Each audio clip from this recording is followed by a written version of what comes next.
পিহু নামের এই বাচ্চা মেয়েটি সকালে ঘুম থেকে উঠে দেখতে পায় তার মা এখনো ঘুমাচ্ছে। সে খাবারের জন্য কানাকাটি করতে থাকে, কিন্তু তার মা উঠছে না। আসলে তার মা সুইসাইড করে নিয়েছে। পুরো বাড়ির মধ্যে বাচ্চাটি একা একা হাঁটাহাঁটি করতে থাকে, কিন্তু বাড়ির মধ্যে ছড়িয়ে ছিটিয়ে রয়েছে অসংখ্য মৃত্যুর ফাঁদ। অন্যদিকে তার বাবা বিজনেসের জন্য দেশের বাইরে চলে গেছে। সে কি এই মৃত্যুর ফাঁদ থেকে বাঁচতে পারে? আর কেনই বা তার মা সুইসাইড করে নিল? এই পর্যন্ত আপনারা যত থ্রিলার মুভি দেখেছেন, গ্যারান্টি দিয়ে বলতে পারি সবথেকে বেস্ট একটা মুভি হতে চলেছে।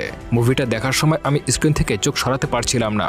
ক্ষণে ক্ষণেই ভাবছিলাম এরপরে কি হয়। তো বন্ধুরা, একটা লাইক করে পুরো ভিডিওটি দেখার অনুরোধ রইল। সিনেমার শুরুতেই আমরা পিহু নামের একটি মেয়ের জন্মদিন পালন করার দৃশ্য দেখতে পাই। পরবর্তী সিনে দেখা যায় ছোট্ট একটি মেয়ের ঘুম ভাঙে। গতকাল রাতে তার জন্মদিন পালন করা হয়েছিল। সকালবেলা সে ঘুম থেকে উঠে অনেক ক্ষুধা পায়, তাই সে তার মাকে অনেক ডাকাডাকি করে, কিন্তু তার মা কোনো উত্তর দেয় না। এজন্য সে বাইরে বেরিয়ে এসে তার বাবাকে ডাকতে শুরু করে, কিন্তু অবাক করা বিষয় হলো তার বাবাকেও কোথাও খুঁজে পাওয়া যাচ্ছে না।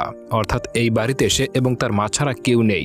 গতকাল রাতে যেহেতু তার বার্থডে সেলিব্রেশন করা হয়েছিল, তাই পুরো ঘর অগোছালো রয়েছে। টিভি সারা রাত চলছিল। পিহু উপর থেকে নিচে নেমে ঘরের মেন দরজা খোলার চেষ্টা করছিল, কিন্তু সে যেহেতু ছোট, তাই তার হাত হ্যান্ডেল পর্যন্ত যাচ্ছিল না। তাই সে দরজার নিচ থেকে খবরের কাগজ নিয়ে তার মাকে দেওয়ার জন্য উপরে উঠে আসে, কিন্তু তখনই সে লক্ষ্য করে পানির কল থেকে অবিরাম জল পড়ছে। এবার সে সেটি দেখে একটা টুল নিয়ে এসে তার উপরে উঠে এবং নলটি বন্ধ করার চেষ্টা করে, কিন্তু তার হাত নল অবধি পৌঁছায় না। সে স্লিপ করা থেকে অল্পের জন্যই বেঁচে যায়। তাই সে খবরের কাগজটা নিয়ে উপরে উঠে আসে তার মাকে দেওয়ার জন্য। সে তার মাকে ডাকার অনেক চেষ্টা করে, কিন্তু তবুও সে উঠছে না। এরপর সে তার মায়ের পছন্দের সিরিয়াল টিভিতে অন করে তার মাকে ডাকতে থাকে, কিন্তু তবুও তার মা কোনো রকমের সারা শব্দ দেয় না। এইসব দেখে সে কান্না করতে থাকে। ইতিমধ্যে তার পটি পেয়ে যায়। তার মায়ের কোনো সারা শব্দ না পেয়ে একাই পটি করতে চলে যায়। ইতিমধ্যে এইসব একা একা সে কখনোই করেনি, তাই সে অনেক ঝামেলায় পড়ে যায়। ওয়াশরুম থেকে বেরিয়ে নোংরা অবস্থায় তার মায়ের কাছে চলে আসে। ঠিক তখনই তার মায়ের ফোনে একটা কল আসে।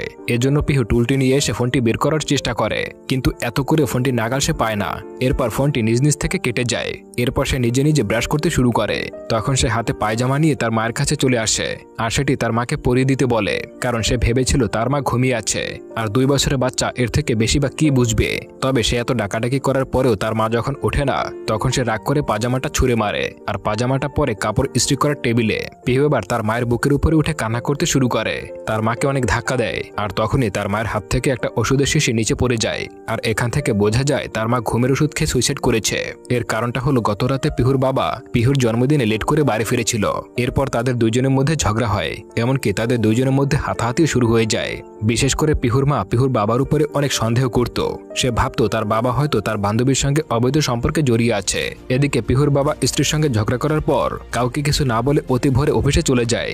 সেই জন্যই এই পুরো বাড়িতে পিহু তার মৃত